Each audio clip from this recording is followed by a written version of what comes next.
Hey there, everyone. This is Cass with SCNS Live. Thank you so much for listening. If you'd like to check out the video version of this, you can check it out on YouTube. You can also find us on Facebook and Twitter and Instagram, all at SCNS Live. Thank you so much and enjoy the show.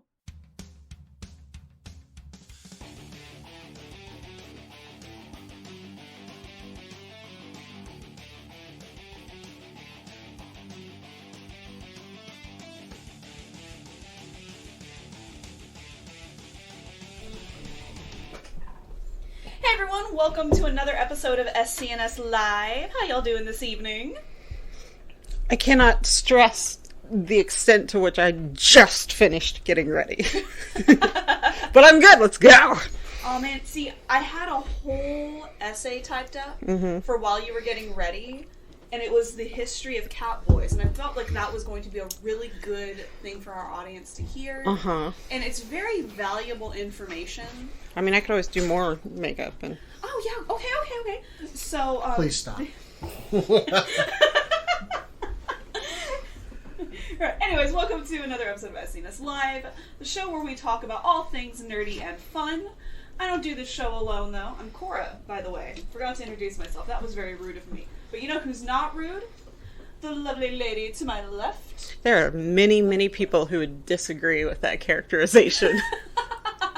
Not that many, but, like, certainly say what's on my mind. Anyway, hi, Kat. This show might be a little weird. This one might be. That's fine. That's fine. Is it? You know what? It can be. But it's weird in a good way. And you know who else likes weird in a good way? That gentleman behind the board making us all look gorgeous and who puts together a great show every single week, Jason the X. That was a pretty bold statement, but I'll take it. Maybe just a tiny bit inaccurate, but No. I'm getting better. I am not known to lie.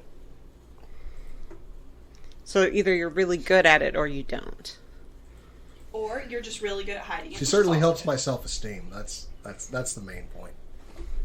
That's all that matters, Yeah, right? exactly. I'm actually just here to be the hype man. That's all I'm here for. Whoop, That's whoop. Anyway. Cass isn't here, so I gotta do the whoop, whoop. They're just random. We'll just all take turns going whoop. Cass isn't here because she doesn't care about us anymore. I know, and she is dead to me. Dead to me, I say. Yeah. We have decided to replace her with these Transformers. They are the new cast. This show's dwindling. We're like an episode of Survivor, like, just cutting out. But before we go too far off track, we've got a great show for you today planned with all kinds of great news. So why don't we go right into it with some super cool nerd news.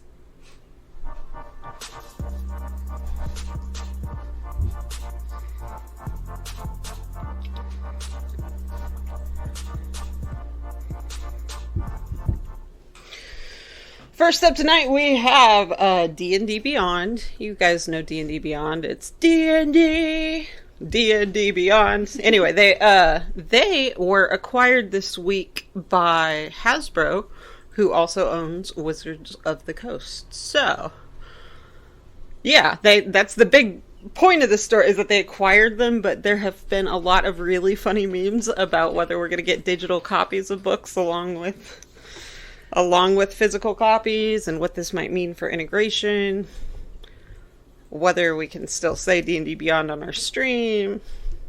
I don't know, what are your guys' thoughts on this? My brain immediately went to, like, just even cooler action figures. Yeah. We're of like minds, 'cause we both got that Dritz figure. Oh, yeah. And Guinevere. And yo, they're good. And look, I'm not saying that Hasbro isn't paying me at all, but I'm just going to say that I love my Hasbro overlords, and I think that any decision that they make is a good one, and I will continue to support them. And if you would like to sponsor us, please sponsor us. And they are very good. But Hasbro already owned Wizards of the Coast, so this is primarily a digital acquisition in D&D Beyond. What do you think it's likely to change? There's times that I'm kind of like, I don't like anybody controlling everything. But Hasbro does a really good job with licenses, and I can't deny that. Like, as far as, like, even having action figures from Power Rangers to Ghostbusters to Marvel Legends. And even Star Wars Black Series. Everything has their own unique thing. Not everything starts looking cookie cutter. So I don't have a leg to stand on that one. I'm not gonna lie. I thought D&D Beyond and Wizards of the Coast were already one thing. That too. So, like, for me, this doesn't change a lot. I've seen two things that keep popping up, which I think is interesting. First of all, Jason didn't remember, and I didn't remember that Hasbro owned Wizards of the Coast. So the extent to which they've let Wizards of the Coast do their own thing is pretty crazy. And what's so I don't know how I didn't know that, because I mean, I'm always on Hasbro's website, of course, picking up toys and crap, and they have tons of Wizards of the Coast stuff up there. And then I kind of, when you said it, it was more like a doy. Yeah, but that speaks to them letting them breathe. Nice. Not trying to slap their label all over it so you know it's the same company and whatever. So, yeah. And they've been doing a lot of what they call Fan First Fridays, where they reveal things, and they've done quite a bit of D&D content. I'll tell you what I'm excited about, the possibilities of, and this is rampant speculation, right? They're working on a new version of D&D, like a new edition, like not 6. Like 5.5 probably. How long have we... We've had 5.0 for a while. Okay, because I mean, I came into 5.0. Yeah. Okay, they did... Critical Role just hit their 7th anniversary. They converted to 5e to start. Yeah. So it's been I think, about 8 years, I think. Yeah, like when you came into D&D 5.0, or 5e, whatever you want to call it, it was already a thing for a little hot minute. I'm not good at remembering dates. That's the only firm fast date, is they just had this huge 7th anniversary thing. I was still playing Pathfinder at the time, because I was stuck in one specific game for what felt like an eternity. So I have no concept of time, but I remember us discussing 5e and everyone getting all Was angry. 5e kind of an answer for people that were playing more Pathfinder than D&D? No. Okay, with 5e, what I think was great about it, because I'm a diehard 3.5 because that's what I started with. And 4.0 really messed with things real weird, and not many people liked it very much. I don't know a lot of people that do. I don't know anyone who still runs that. Yeah, version. I know a lot of people who liked things about 2 and things about 3.5. But... Yeah. But 5e took all of the things that everybody loved about 3.5 and just made them simpler. They took, like, instead of having 5 paragraphs to explain what Magic Missile does, they condensed it down to just what it does. We don't need the history of Magic Missile to understand how it works. Yeah. We can have that, but instead of having that history and then how it works, like, mixed in there somewhere, they have how it works, and if they want to add a history, there's a history somewhere, but it's not needed to play. Some of the skills were changed, and there are some that I like how they work better in 5e than they did in 3.5, because they just make more sense. There's a lot of simplification. There was arguments that it was too simplified. But I think that was kind of needed for people who are older, who didn't grow up with all of this nerd stuff, to get into D&D, because 5e is a really good, now that you want to play D&D but you don't know how, here, play this. You only have to have this book to start playing, the basic rules, and you don't have to have the physical. But, you can start playing for essentially free. Yeah. And I appreciate that about it. It wasn't hard to approach, really, actually, for me. And I hadn't played before 5e. Anyway, that's not speculation. We know they've announced that they're working on more with it. What is speculation, though, is that this isn't speculation either. They just changed it to where, like, if you're a tiefling, for instance, like, you have always gotten, like, a charisma bonus, I think, and a dex bonus of +1. I think that's what it is. Yeah. Anyway, but you couldn't change, like, and become a stronger tiefling instead with a +1 from charisma. Couldn't be changed to, say, strength. Yeah. And that is different now. That's already changed. That's already out. What I want to see, and this has been crazy controversial in my groups, They did that for obvious reasons, that your species having like natural, like they can really only be evil or good, wasn't great for our world. And also that like not all tieflings are charismatic, not all, and just kind of typifying across the board for a certain species or race is not something that they wanted to continue to encourage. And I get that. That makes sense to me. I want to see them take it a step further, not for political reasons, just for funsies. I want to see you put out a monk that you can choose whether it's based on wisdom or intelligence. I want to see a warlock that can cast with its strength modifier. I want to see, like, you to be able to take the basic class abilities and use them to cast. I want to see a charisma-based cleric or a, like an intelligence-based bard. Like, where it directly informs how you cast in the numbers. I want gunslingers to have rocket launchers. I'm sure there's a Make it work already. Make it work. But, like, the flexibility that they're introducing makes me wonder if they're headed that way and really excited about the possibility, but, like, I could be wrong. But, if that's the case, and that's crazy speculation, but if they do that, you're really going to want the primary digital tool set for D&D for most people, which is D&D Beyond, to be able to implement that from the get-go. Yeah, which honestly, if they're working together now, like if they've been acquired and like become one, that could happen. We could see D&D Beyond go down for maintenance like for a day, and when it comes back, everything's up and running and everything's got all of the new rules, and all you have to do is like, ooh, that's like basically you just like what version are you playing with your character sheet? This one, or this one? Yeah. Well, or this is kind of based on like a long-term thing that I've had that like Cass's character in our D&D game, spoilers, is wisdom based. It's a monk and it's wisdom based. Octavia doesn't actually have a lot of wisdom. She has book learning. Yeah. And a lot of monks that I've seen played, they went to a monastery and they learned. They know a lot of languages. They can do a lot of research. They're intelligent. They're not that wise. Because wisdom is usually about, like, street smarts and experience with people and being out in the world. Yeah. So, yeah, like, I'd love to see it if you could just switch it and be like, but this isn't that. It's intelligence. And then that would help inform how she works in combat as well, like wisdom does now. That's what I want to see. Not gonna lie, I'm already getting an idea for a team. I think warlocks being charisma is insane. And me and my friend Christian were talking the other night, and he said, yeah, but like, you have to have too many charisma casters because otherwise everybody would dump charisma. And I was like, maybe. No. See, I disagree with that alone, specifically because of how many people play this game to be the charismatic hero. Yeah. To be the Fabio. Mm-hmm. Or just literally to try and, like, bang every woman. Which they all think all of this, by the way, goes directly into charisma, and some of it does, but I promise you, my dudes, please stop with that last one, at least. A little bit.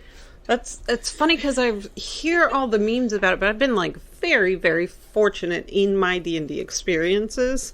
I've played a lot with you guys. I've played with, and I've played in 4, 5 other campaigns. I've played a decent number outside of this group, but I played with family. I played with close friends. I played with people who just weren't that interested, a lot of actors, not that interested in playing the most standard version of a character, so they tend to veer away from that.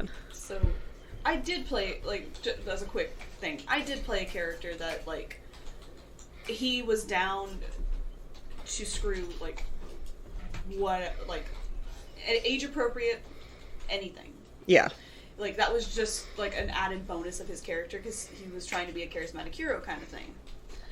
I didn't actually want to flirt with every single woman at every single tavern constantly, but my DM wanted me to. Because he thought it was funny, because my rolls are always bad, so I always got turned down anyway, which is kind of fun of it. You've kind of not been a great roller in anything I've seen you. The only time I rolled well in a game, like, is either for something stupid, or the one time that my character got lucky in a game, and then I got accidentally engaged to her because I rolled bad right after. It's fine. That's a story for another time. The point is, the DM was more into me wanting to go with that angle because he just wanted to like make fun of me at that point. Consensually, I thought it was funny, but that's how you make it work, I guess. I don't There's know. ways to do it that are great. But like his charisma wasn't high, my guy. He was pretty, he was not smart, and he was not charismatic. I think that like charisma. And after this, like we can move on, but like charisma is one of those things that like people who like to RP and people who understand that they're going to roll badly when they RP a lot, like sometimes are more embracing of those characters. I think Christian's point is interesting because if you're doing a ton of combat and you optimize around that combat, then yes, you need too many charisma casters so people don't dump it. But I wouldn't anyway. That's not really how I put together a character. Also, charisma does not equal looks. Thank you for coming to my TED Talk. True. I will not be taking any criticism on that. I am a 10 off camera. So, like, even if you think, but you know, like... Anyway, that's a joke. We got a little bit excited about D&D talk. I know, I have 2 more D&D stories. So, like, I don't want to keep going on that right now, though, so... Somebody else can go. Alright, well, I'll go ahead and continue ranting. Sure. Because we got a new trailer this week. And I feel like I'm the only one that's not excited about this. Sure. And it is Kingdom Hearts 4. I can't even get excited. I can't get excited about this game. Because last time I got excited about a Kingdom Hearts title, I had to wait 14 years. Sorry, didn't mean to hit the table there. 14 years to be able to play it, and then got severely disappointed the minute I started playing. I had no idea what was happening. I had tried to play as many of the games in between as possible, and it just didn't make sense. But this one, we were directly told that we're getting a sequel. Okay. Instead of it being like maybe. The graphics look really pretty. They look so nice. Like, you can see it on screen. It's so pretty. It still feels really bland. And that's really sad. Like, so, to ask, did you become a fan of Kingdom Hearts 3, or did you never get there? I enjoyed things about Kingdom Hearts 3. I enjoyed specific worlds, and I enjoyed doing certain things in Kingdom Hearts 3. But as a whole, like, I never finished it. I just lost interest in it because I couldn't tell what was going on in the story. Mm-hmm. So, what is with this graphics update? And I'm disappointed to find out Sora doesn't have giant feet. I don't know, per se. Like, I don't know what happened, like, where we got this budget from. It looks gorgeous. But I feel having this very realistic style, and it might just be for the area that he's in, because, you know, they always change the style somewhat based on where they are. That'd be hilarious. But, I feel like this realistic style kind of, like, waters it down a lot. Because half of the appeal of Kingdom Hearts is that cartoony style that it has. The characters can be more expressive, there's always super bright colors, and it fits really well with the whole, like, incorporating Disney with it and stuff, because it makes it look less jarring when you have A Disney character. a Disney character suddenly show up. Yeah. Because, yes, Sora is still in an anime style, not a Disney style, but it doesn't look weird. Mm-hmm. They're still in a cartoon style, and it works. But, it looks like that he's put into, like, the modern world, which is a really cool concept. But again, that realism just feels real awkward. Mm-hmm. Although I do know that several of my cosplay friends saw his hair and just went, oh, thank God, it looks realistic, and I can actually do this without crying now. Yeah. Which, you know what, that's fair. Fair cop. But, you know, like, seeing him fight with all of these different colorful attacks and stuff, it just feels weird, also with the giant Heartless in the middle of town. Mm-hmm. Just awkward. I'm not really that excited. Also, the chick with the red hair. Okay. She's in a singular Kingdom Hearts game. Mm-hmm. That we were told before Kingdom Hearts 3 was optional content because it wasn't going to be canon. And then they made it canon in Kingdom Hearts 3, so now she's from the mobile game. Which we're gonna have another mobile game, by the way, guys. Aren't you excited? I did research that. I'm so mad. I'm so tired of this. I too lost interest in Kingdom Hearts 3, so I feel where you're going with this. But I have serious questions. I mean, look, Mickey and Donald, I didn't play it that far. They're in there. Yeah, Donald and Goofy are in it. They talk to someone with a blue flame that also turns red, so they're probably talking to, like, Hades from Hercules, probably. Yeah. But what were you going to say, Jason? I don't know. I'm with you on... I can't get excited just yet. We're too far away. Yeah. I've been shown a teaser. Y'all have gotten me before. We'll see you in a little while. When is it? They have a release year currently? We have nothing, but my speculation is that we will get it in 2035 with the PS9. But of course, the PS9 you still won't be able to keep it in stock. So you're gonna have to wait till. Yeah, you're gonna have to wait till the PS10 or 12 when they do the final remix for the third time. Yeah. Yes, I'm very salty to anyone that may think so. Like, I used to really love Kingdom Hearts, and I still really love Kingdom Hearts 1 and 2. I think those great games are really good, especially 2. I just really love the stuff that was introduced in 2. And I don't mind if you have, like, some sequel games, like, in between the release of 2 and 3, like, for example. But 14 years of prequel games because you decided you wanted to add so much lore to make people's heads hurt feels a bit excessive. And then on top of all of that, or included in all of that, is a mobile game in an era where people don't really play a lot of mobile games. But now we have to play a mobile game because you've introduced several characters that were only introduced in the mobile games. In history that was only in the mobile games that you still didn't flesh out properly. Like, maybe the answer to all of this is to take Nomura and take him away from the project, and in his place put someone who's not going to overcomplicate things. And I know that's a controversial opinion. I stand by it. I also think that for the 7 remake. But I'm alone in that opinion, apparently, so we're not going to go there. I think that video games have inherent...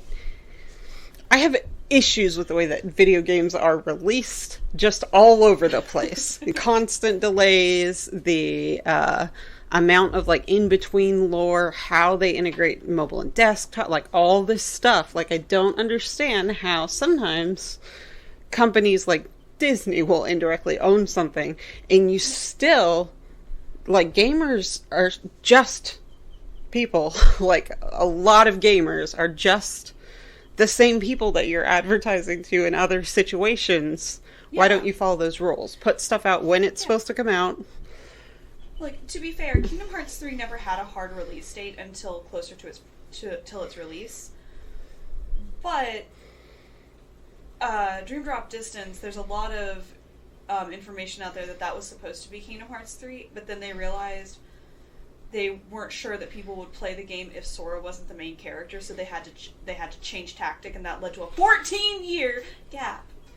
Also, don't put a lot of necessary lore in your mobile games. Like, the people you're trying to talk to would play it on the Switch most of the time. So maybe you could have a couple Switch releases with lore that matters. And those are the people that you think you're targeting, but you're not. Also, I did play the mobile game, just to clarify. I didn't play it for very long because the device I was using died in the middle of me playing it. But the game was very cute. I did like that you could have your own character and you could decorate your own little keyblade wielder and it was cute. That story was not presented very well at all. I had no idea what was happening.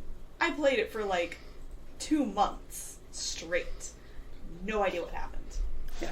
Like, when I play a decent amount of games on my mobile while I'm doing something else, but I don't feel that doesn't feel like gaming. That feels like, you know, just indulging my ADD when I'm watching a TV show or something. It's not the same thing. My phone games are reserved to be visual novels and visual novels only. And dating pigeons, apparently. There is not a mobile I'm sorry, version. what? There's not a mobile version of How to Fool Boyfriend. However, there is a mobile version of Ikemen Sengoku where you can date the men of the Sengoku period.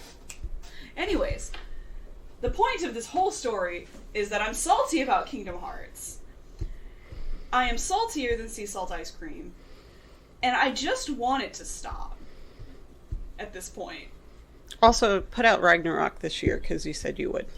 You've already delayed it to this year. That has nothing to do with Kingdom Hearts, that's God of War. If you're going to put in Kingdom Hearts, then maybe put in more of the Square Enix characters that you had in all of the other previous titles.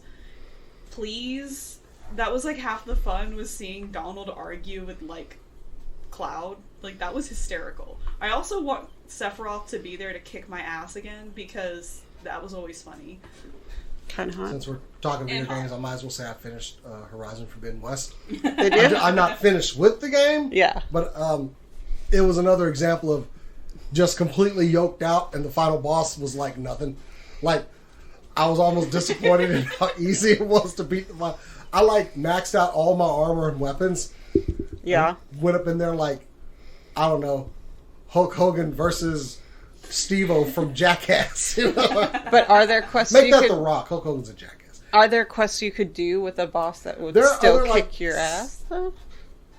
Not anymore. Like No, God of War, I you am- can beat the game, but spoilers, when you come up against Sigrun, it's still going to be hard. I am, much like Fallout 4 with Wasteland Jesus, I am You're too Wasteland yoked. Joan of Arc here, okay? Yeah. My Aloy kicks all of the ass. And it was like, I was starting to think like there were bosses, like, no, I thunk 2 arrows and something big is dead. So now it's time to move on to Elden Ring, and I apologize for any... Elden Ring streets. I apologize for any, like, overfilled anger that y'all get off of that. Like, y'all just come in one day, hey, Jay, what do you want? Like, just yelling at you. I'm sorry. I'm gonna show up with popcorn and just ridicule you as you die. This is actually a legitimate family hobby for me. Like, Cass and I will sit there and make fun of people. Like, I've been watching... well aware of what playing video games is like with Cass. Donkey Kong was... Oh, yeah. Yeah, yeah. That's a long-standing family tradition. Cass and I come from a big family. And we'll sit there, like, I remember it from the early God of War games. We'd sit there and be like, are you sure you want to be a God of War? What's the God of Farming doing? Maybe you could take over his slot. I'm all like, how many witnesses are here that I can make disappear? Just kill Cass. And then I'm just over here like... Sadly, everyone else in this room has to die.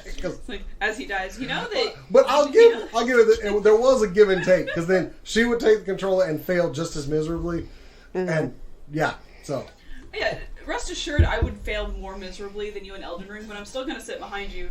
Hey, you know that he hits real hard, right? I will not be playing this video game right. Anyway, let's move on in the Oh world. no! One more thing with Elden Ring. I haven't played it, but I have seen a lot of the stuff from it. Finger maidens? Really? What? Finger maidens. That's all. That's one of the names of one of the things, and I know that it's a translation, but finger maidens? You want to call it finger maidens? Really? Anyway. I dropped my pencil. Jason, what you got for us today? Okay, well, stop me if you've heard this one, but DC is looking to realign their universe again. Oh, But this time, it's the cinematic universe. Now, I would like to just go ahead and just say all these dudes out here about the Snyderverse, y'all need to stop. Y'all need to stop. I liked Zack Snyder's Justice League, but I didn't like it that much. So, recently with success of movies like The Batman, which, yes, I enjoyed, DC has, also, full disclosure, DC Entertainment has recently been bought by Discovery. $43 billion deal for Warner Media. So they own it all now. And not John Oliver, apparently. Or something like that. No, that's AT&T. That's AT&T. It got ditched in the... Yeah. So David Zaslav, the CEO of the combined companies, has now been floating the idea of revamping all of the content, looking for a figurehead like Kevin Feige. So basically, we're going to do everything that Marvel did. Mm-hmm. Because we just can't seem to get this done. Now, people are already like, no, bring back the Snyderverse. No, guys, this is what happens with DC Comics. Like, every 10, 15 years or so. I have been here for Crisis. I have been here for 0 Hour. I have been here for New 52. And I have been here for the new DC Infinite Universe or whatever. This is their... I don't get what's the big deal with DC Comics when just a small change is implemented. Like when they put pants on Wonder Woman. Okay, they're pants. Who gives a damn? I actually had like graphics for this I was going to actually put up, and people lost their mind. They do subtle changes to Marvel characters' costumes all the time, and no one cares. We just roll with it. I don't get it. Cass and I have this argument constantly because she tends to like DC as a concept, like better than Marvel. She thinks Marvel movies feel too corporate, and I don't disagree with her on a lot of it. Although the most recent one was Spider-Man 3. It was good. It was good, and she liked it, and it didn't feel too corporate. But like, I get where she's coming from, but the Marvel, they have a clean whiteboard, and they're like, all these things are going to inform this continuity. Like, we're going to go through phases so we can change things up a lot, but they're still going to inform this continuity. We're going to change Spider-Man's based on which universe, but it's still going to inform this continuity. And they keep going with that. DC, every few years, they're like, blow it all up, start all over, but this time we're going to do it right. In the last few years, especially with anything that's on screen, has been just all over the place. They had Constantine over at NBC, which got canceled. They had Lucifer over on too. Fox, I which liked got that canceled, Constantine. went to Netflix. They have all the stuff on CW. They have all the stuff that's just on HBO Max now. Was the DC Plus, whatever that thing was. And then they have movies now, which are not in their line universes either. Mm-hmm. It's time to blow it up. I don't ever think... I've never thought that blowing it up was inherently the worst thing that you could do. I just think it's funny that they're like... They seem to always indicate that this is going to be the last time they're going to do this for a hot minute. And it's like, but it's not, though, is it? Yeah. It's been their formula with the comics, so I don't see why they wouldn't do it. But I guess they're trying to make some sort of aligned universe now, but you've kind of failed at doing it so far. I mean, that's my primary advice, is stop trying to align them. You have a multiverse concept that's existed in your comics for a long time. Just be like, we're not uncanonizing this. This is just universe. This is what we're doing now, is this universe. Yeah. Like, I expect Marvel is about to go completely off the rails with this next Doctor Strange movie. And please do, because Morbius sucked. Oh Lord, did you see this movie? I should have reviewed it. You really should have, because you Discorded us after you got out, and you're like, guys, it's not good. I would not waste my hard-earned money on that. I'm pretty much done supporting Jared Leto products. Yeah. Also, method acting, please, dude. Anyway, but yeah, I don't know. I mean, they haven't given any. Of course, they literally just signed the ink on this deal, so they are looking to realign this continuity. And honestly, what would we really lose?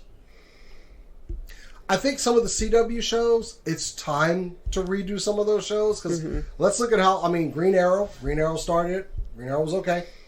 And I stayed on base for Arrow for longer than I did certain other properties. And then it just got too repetitive. Apparently not. Ezra Miller's crazy, so you can't do the Flash movie now. He hits people. You should not hit people unless they do. Anyway.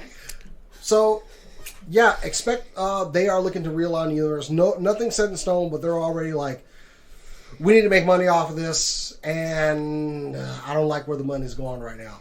Apparently, like, CW shows have not made money in a while. Oh, no. No. CW shows have been bad for a while. How is it? I mean, but they're still going. You got Legends of Tomorrow. I don't even know where these shows are, like, now. Just, no. I think the new Superman and Lois is pretty good. I watched a few episodes of that. I did like that approach. I thought it was a more interesting version of Superman. It was like Smallville grown up, kind of.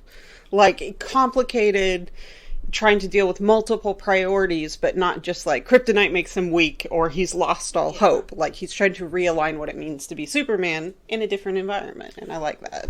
What I fear they're going to try to do is align the comics and the movie continuity, and that's not going to work. No. Marvel doesn't even go that far.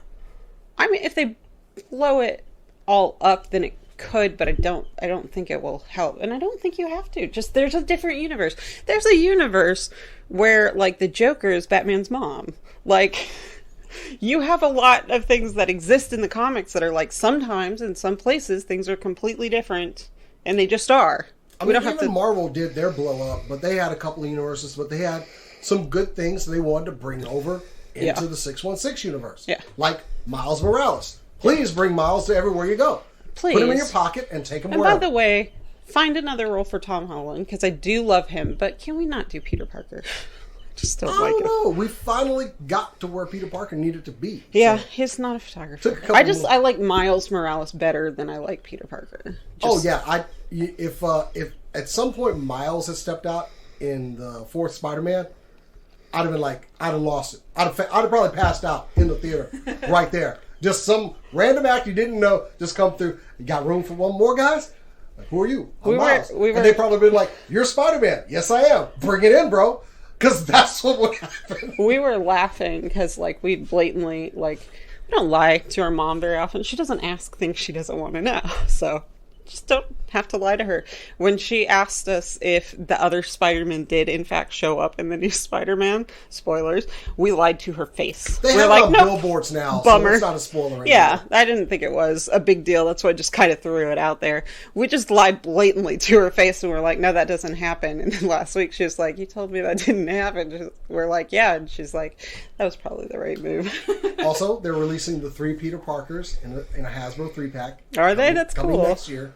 We are getting way derailed. I'm sorry. It was Anyway, fun. Fun movie. We went to something good. We went from something bad to something good. So wait, the new Batman is going to be in the new universe? I expect that they do want to build off of that. Ugh. They also want to expand on more second build characters because they've seen a lot of success with things like Peacemaker and using Vigilante in that show, Suicide Squad, even to an extent. The latest Harley Quinn movie, which I thought was actually really good. They've seen a lot of success with some of these lower tier characters. Something that Marvel has done as well with Guardians of the Galaxy. So yeah, they should because and please keep Peacemaker. Please keep Peacemaker. That show is the best. Doing dope, and I like his whole entourage. Like, group. Keep Peacemaker innocent. Whatever you do, keep Peacemaker. I will say one thing. DC, make Sandman. Do not try and integrate it into anything. It is its own separate... I know, but it was supposed... They promised us 2021, and I have not heard anything in 2022. Is there anything good we want to hold on to this current DC universe right now? Wonder Woman. Okay. You know what? Hold on to Aquaman. Yeah. Hold on to Momoa. I love this Aquaman. I like, you know, if Ezra Miller's a problem, you have to get rid of him. But I don't have inherent problems with any of the Aquaman or Wonder Woman. Maybe ditch Ezra Miller. I even liked Batfleck. Anything from the TV shows to hold on to. I don't know, and that's the problem. I kind of like Teen Titans. Oh yeah, Teen Titans was fun. Ooh, scrunchy. I don't like any of the DC shows at all. Fair. That's completely I like the fair. Harley Quinn cartoon. Yeah, they can hold on. The cartoons I've always enjoyed, but the TV show, like the live action stuff, even Arrow, even though I liked it okay, I didn't watch very much of it. And when I came back to like see where it had gone, I'm like, what is What did you do? What you gave him more anxiety than he had. 2 of their biggest wins for me in the last 10 years have been Wonder Woman, which happened by accident because you didn't care about it. But Wonder Woman, totally separate. Patty Jenkins directed. Yeah, do whatever. Make an origin story. We'll see. They put enough budget into it, but they didn't care. They didn't have too many producers in the room. That was a win. The other one, people hate this. Gotham. Gotham was a great show because they said, we don't care what you think you understand about Batman. We don't care. That's not what we're doing. We're doing something AU, different. Basically. It's an AU, and a lot about it worked. And that's completely fine. Like, I didn't watch Gotham, so I have no opinion on Gotham itself. But had I known, like, from an outsider perspective, I didn't give it a chance because I thought it was just they Cass told me to watch it. I liked they it. screwed it up kind of thing. Yeah. But then knowing from like years later, oh, it's an AU. Oh, well then nothing matters. It doesn't. They treated it like it doesn't matter what you think. This is something. Just it's different. Yeah. It's different. We're not going to try and canonize this. Made them approach it in a more interesting way. It's not a flawless show, but it was a lot of fun and ended up with one of the better Jokers that wasn't the Joker that I've seen, the best Riddler I've ever seen, and I'm sorry, the most interesting Penguin there's ever been. I'm gonna back Cora up on time because they're like 42 Yep. minutes. Oh goodness gracious, we got very excited about that one. We've gotten excited a few in a row. All right. I believe that falls to you next. Okay. Well, this one will be a fairly quick hit, I think. Except I do have opinions about this. Stranger Things 4. Now, where's the spoiler sign? I saw it. Oh, it's okay. This involves a spoiler that I don't think you can avoid even without watching the trailer. But I was still mad that I already know this. So they've done D&D villains in Stranger Things. They've done something they did and called a Mind Flayer. Yeah. And something else. The Demigorgon. Yeah, the Demogorgon. And, these are both mostly Wizards of the Coast property. They've announced that in Season 4, they're going to have a villain named Vecna. Vecna is an extremely specific, not only, he's not like a species or a monster. He's a person. He's a demi-lich. He was the, spoilers, big bad in Critical Role first. He was one of the big bads. There were several. Yeah. They've already said, this is our bad guy's named Vecna, and here's what he looks like. I'm like, knowing a lot of Vecna's story, I would have preferred not to know that that's who it was. I would have been really excited, and I'm kind of salty that we already know that. Oh, yeah. I feel like not knowing who the big bad is, and I don't know if he's, the big bad, but, he's a demi-lich. That seems pretty big and powerful. And he's ascended to godhood in canon of D&D. Yeah, so it doesn't seem likely that they'd have a bigger villain. Yeah, well, you can't even throw Tiamat in there to be a bigger bad, because if it's a god. Yeah, and I feel like the last season of Stranger Things hit it out of the park. So, you've got the D&D nerds. We already liked your weird take on things. We were going to watch it. You don't need the hype. What are you doing? Just put it out. You don't even need a trailer, almost. Most of the people I know liked it. You just need a trailer that just says, Stranger Things 4, come and be ready, get your waffles. You need maybe a teaser. Yeah, and it doesn't even really need to tease anything. Yeah, no reveals. Just show us that you have all the cute kids back. And, maybe throw out something that indicates that Eleven's dad maybe isn't all the way dead, which is something that we've theorized about. I mean, if there's a demi-lich. Oh, that better not be him. Anyway, so D&D. That's on the D&D front. Another D&D story. I don't know when it comes out. It'll be good. I have a game that's coming out that does have a release date. Ooh. So y'all have been hearing me get very excited about Aiden Chronicles, and while Aiden Chronicles 100 Heroes is still at least a year away, Aiden Chronicles Rising, the prequel game that will set up the world and kind of the story and the kind of characters for the game, will be released on May 10th. It will be released on basically everything, so PS4 and 5, Xbox Series, XS, Xbox One, Switch, PCs via Steam, everything. You can play Aiden Chronicles Rising on those platforms. It will also be available day one on Xbox via PC Game Pass. Nice. I have no words to explain how excited I am for this game. Mm-hmm. It's so pretty. There is a 30-minute trailer from IGN. It's a gameplay trailer, so you can see how the game actually works. Go watch that. It's so cool. The game is going to have, real-time combat, real-time turn-based combat where you, pull out characters and stuff.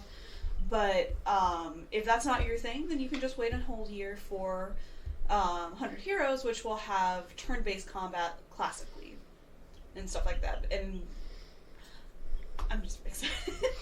I also just really like that our two main characters for Rising are girls. Like, our two main we have two heroines as our main focus, and then 100 Heroes we have two males, so it's like we have like a switcheroo, and I like that. It's fun. Also, switcheroo, but also, I mean, one of the main characters in Rising is like a sellsword for hire that's a kangaroo. Kangaroos are scary, man. Yeah, and he's great. He's so done with everyone's crap, and I love him. He also has an eye patch, and like, I just love that. Love it. Go give the trailer a watch. It's very good. Very, very good. Worth it. Thank you for coming to my TED Talk. 2 in 1 night.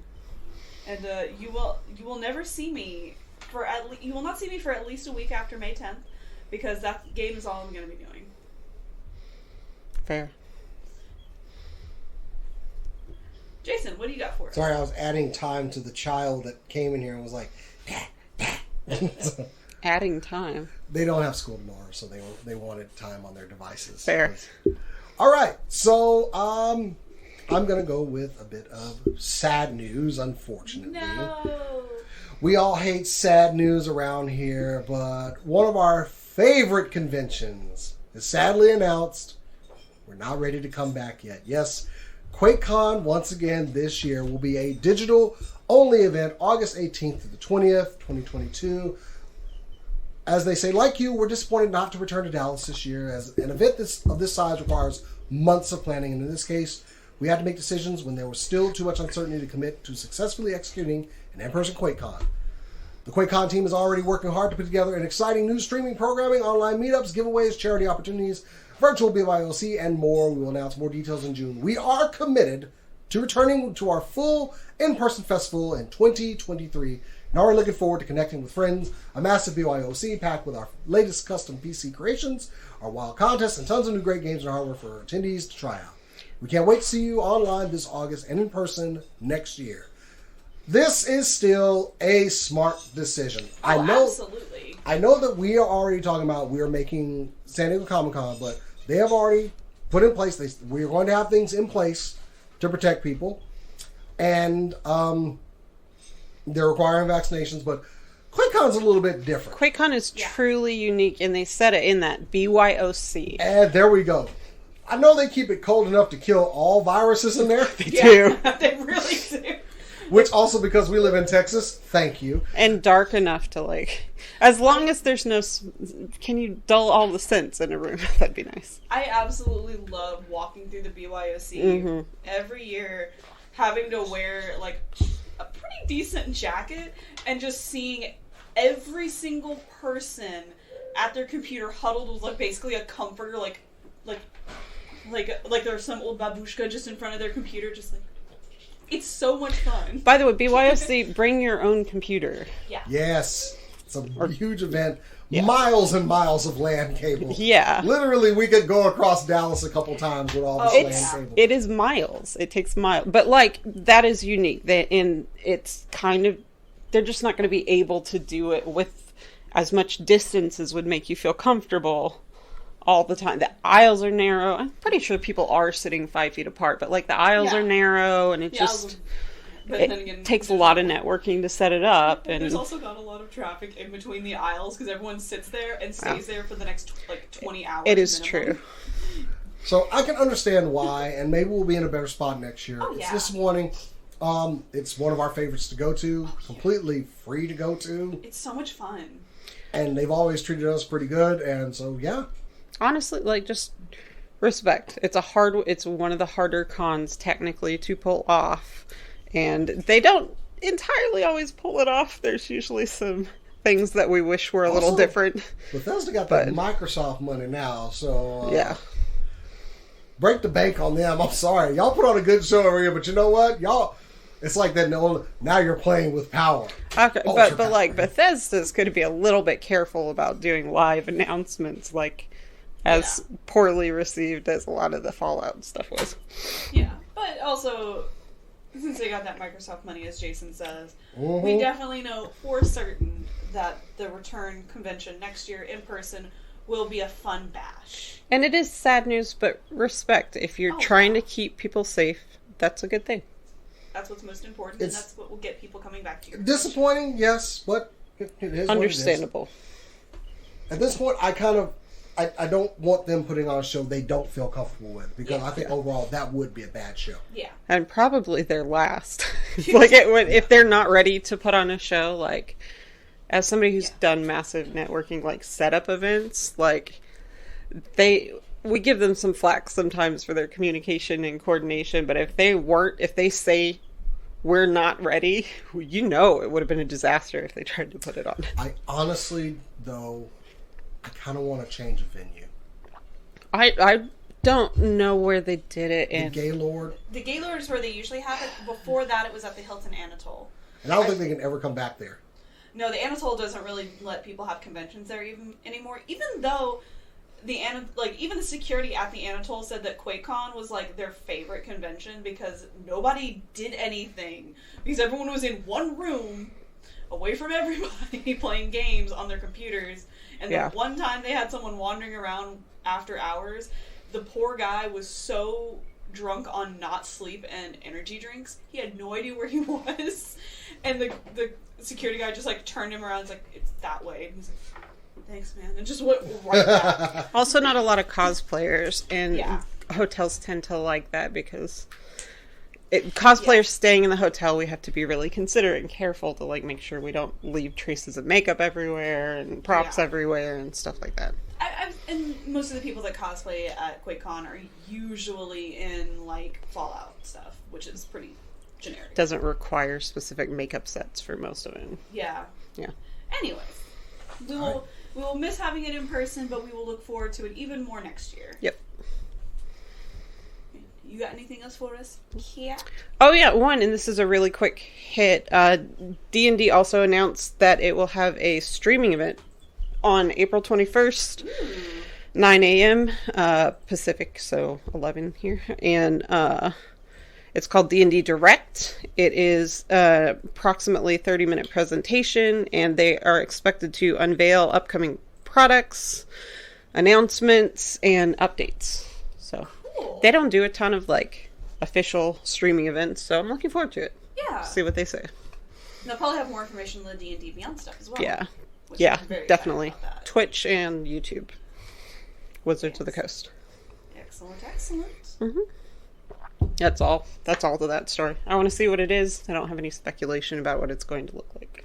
My last story is pretty quick, but you better use this video. I had to download it. Yes, sir.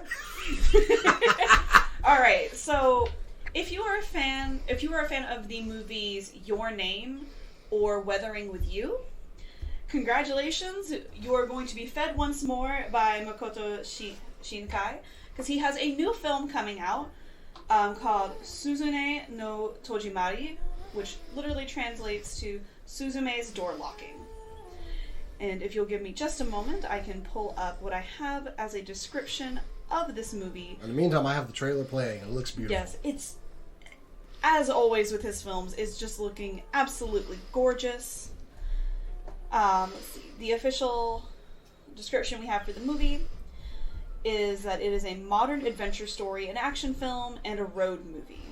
The story follows Suzume, a 17-year-old girl from a quiet Kyushu town who meets a young man looking for a door. They find a door within ruins in the mountains, and Suzume opens it. Soon, more doors begin to open all around Japan, bringing disasters from the other side. The film depicts Suzume's liberation and growth as she closes the doors that are causing disaster. I am excited. I am ready to cry again. I can, like, if you walked out of Your Name and didn't cry, or walked out of Weathering with You and didn't cry, you're lying. Don't lie to me. Those were very emotional movies. However, Shinkai has been quoted as saying that he thinks that everyone's going to walk away from this movie feeling very happy and with like a spring in their step. And I'm like, I'm pressing X to doubt, but I am very excited. I mean, you could cry and still have a spring in your step. Like, there's sometimes hopeful, like, endings that you're sad about, but it's like, yeah. Yeah, exactly. Like, he stated that 3 important points about this film are that it's a road movie, around Japan, a story about closing the doors rather than opening them, and a reason to visit the movie theater. Which, those are all just real good reasons. Even if it is just a reason to visit the movie theater. Yeah. Closing the doors is fascinating to me as a concept, because a lot of movies, either physically or metaphorically, are trying to open them. Yes. And the idea of like, oh no, oh no, oh no, oh no.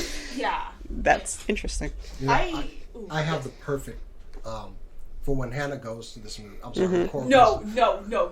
The perfect accessory. I actually found this. I was going to gift it to her for Christmas. It's I put it up on screen just now, but it's a perfect accessory for her to wear to this movie when she goes. Yeah. And it's on screen now. I don't know if you were watching, but it's just earrings for people that cry very easily. And oh god damn, that's a pencil. Hey! That was a pencil! Yes, and I purposely lobbed it so that it wouldn't stab you in the eye. By the way, this guy I love this guy. This guy makes products, stupid products, like all sorts of stuff. You have to look, I forget what his channel brand is, but like that's his whole thing. And I've known about him since early on. He makes all sorts. He makes like a shower shield so you can adjust the temperature before it sprays you in the face while you're standing in the shower. Okay, that's actually helpful though. He makes a USB cover where like you can plug in and then you cover your charger so that people can't take it when they borrow it. Like all sorts of it. It's stupid, but also not without use type of products. I just think he's funny. I want to go watch this movie with her just so I can have like a box of Kleenex like in my jacket. She's like, hey. There's a line in... It comes out like... like, you know those memes like when it's 5 o'clock and whiskey is staring at you? It's like... There's a line in Parks and Rec where she says part of your rental agreement is when you watch sad movies, you have to wear mascara that's not waterproof so we can see if you're crying. And I just always think about that. She tells Adam Scott's character that. Like, I just want to know when it happens. So I'm not going to go watch that with you. Okay. You know what, Jason? You know, I will go watch that with you if you will willingly go to the Prince of Tennis movie with me, which also is coming out in the next couple of months. It's the one with the tennis rap battles. You have to suffer through tennis match rap battles if you want to watch me cry. I don't think I have the fortitude. I have the perfect line about that. Nor the will. This is all something you do for love. Ha! Because tennis. So proud of that. You're welcome. It's all about the love. 2 completely different responses to that. I like that when you get a high five. I got a high five! Okay, you better take it away. Okay, mine's real quick. Once again, Marvel is kind of, they're really doing well with the TV shows. I am loving Moon Knight so far. Ooh, it's getting wild. We're all caught up, by the way. Wednesdays. Awesome. It comes out Wednesdays. But, yeah, our next Iron Slinger, Ironheart, now has its directors and an executive production team. I know it's boring, but this is a brick that has to be set before things start going around. So, Sean Bailey and Angela Barnes have been tapped to direct the series coming to Disney Plus, with Ryan Coogler of Black Panther fame and his production matter, Proximity Media, joining the creative team. Yes! Whoa! That is a win. I love his storytelling. It is rumored that Ironheart is going to make an appearance in the next Black Panther movie, which I am completely on board with. Bring Riri in. It makes a lot of sense. So, yeah, this is like everything I wanted right here. You got, two relatively not unknown directors. They've done little things that people have said they have potential. I'm going to get them. But then you're bringing in... And Ryan Coogler was relatively new when he was on Black Panther. I was shocked they put him in place for that. He produced a quality project. So for them to go, you know what, we're going to put your production team in charge of this too. That's Disney showing a lot of faith and giving some real good opportunities for up-and-comers who are, as far as I'm concerned, they are the future of the business. Yeah, definitely. So, like You can't do Stanley only. Or, I mean, who am I thinking? Bailey's going to direct episodes 1 through 3, and Barnes will helm the next ones, 4 through 6. Also, Chinaka Hodge has now been staffed as the head writer for the series. Only one head writer, which is cool. She's very good. I kind of looked everybody up and was like, oh, okay. So, yeah. I didn't look her up with anything. I know off the top of my head. Did we get an actress who Dominique Thorne? That's right. I couldn't think of her name. She'll be playing Riri. So, Anthony Ramos and Lyric Ross are also projected to be in the movie. But anyway, Riri Williams gonna build her own Iron Man suit. I'm wondering which one are we gonna see. I kind of want the red and gold over there that's like Iron Man, but she also has that purple, pink. I think you go with purple, pink. The purple, pink, and gold one, which I think would probably be better. Even though her logo is in Iron Man colors. Mm-hmm. Maybe that one first, and then she gets an upgrade during the series. Maybe you even make it a whole thing where you're like, you start with the red and gold, and then actually becomes her own like thing that's not just trying to build. Remember, at the end of Spider-Man, during Spider-Man, they took Stark's technology, went somewhere. So I'm happy. I like Riri. I think she's great. She's smart as hell, and she be repulsive blasting. Bring it on. Still no projected date, of course, because we haven't even started production yet. So, yeah, I'm happy about this. Happy about it. Happy about Moon Knight. Liking Moon Knight. Oh God, Moon Knight is so good. Also, the Halo series is really becoming one of my favorite things. I've watched the first 2, and I did like them a lot. I get Moon Knight on Wednesdays, and then Halo on Thursdays. When this drops off, it is going to be the most. Y'all gonna have to come and check on me. When Halo drops off and they're done, y'all gonna have to come and make sure I'm not just like sitting on the floor in the fetal position. Not crying, just like... I mean, we'll be here on the day it was... Y'all would have come out y'all because probably Thursdays. Have to excuse me from the show because he's curled in the fetal position. He's kind of catatonic because it's all over. Until Miss Marvel starts. So, there we go. That's it. That's all I got. And that's all I've got. You got anything else for us? Nope, that's all I had. Well, that would denote then that we must sadly depart. We have no more things to talk about. Absolutely none. We could never come up with anything else, ever. I could talk about the Batman for an hour and a half, but like... Why for are another you looking day. At me like that, because of Jason? stuff we're doing this week, yeah. You know, I could talk about that. I will, though. Don't worry. I will. We're going to be playing D&D this Saturday after giving Jason a heart attack. We'll be playing D&D this Saturday, continuing on with the new Terra campaign. Tirana, not Terra. Tirana. I know I say this. Terracotta. Oh, yeah, terracotta. I know I say this all the time. I'm so excited about this weekend. Yeah, it's going to be so fun. Rana is excited. I am excited. Mia is excited. Jason is excited, I'm sure. Maybe. He might be excited. He's always excited when we get here Saturdays, so like... Yeah. And you guys already know this. There's good old-fashioned dungeon crawl elements in this next episode, so it'll be... Ooh. It's not a dungeon, it's a dungeon crawl. I'm very excited. Yeah, it'll be fun. A lot going on. And if you have not caught up, let's say you missed last time, don't worry, on YouTube, in a playlist, on our channel. Do we have it in a playlist? We do, but we probably need to double check that all the episodes are in. Yeah. Either way, Jason was reminded or something. Anyway. on our channel we have all of our episodes uploaded, so you don't have to worry about going to Twitch to find them to watch them later. You can watch them on YouTube.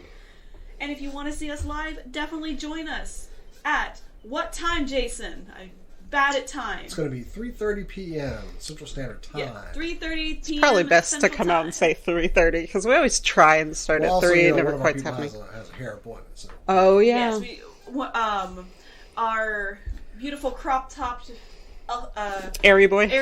crop-top airy boy has to get the hair done. She's got to look beautiful for the camera. Yes, she does.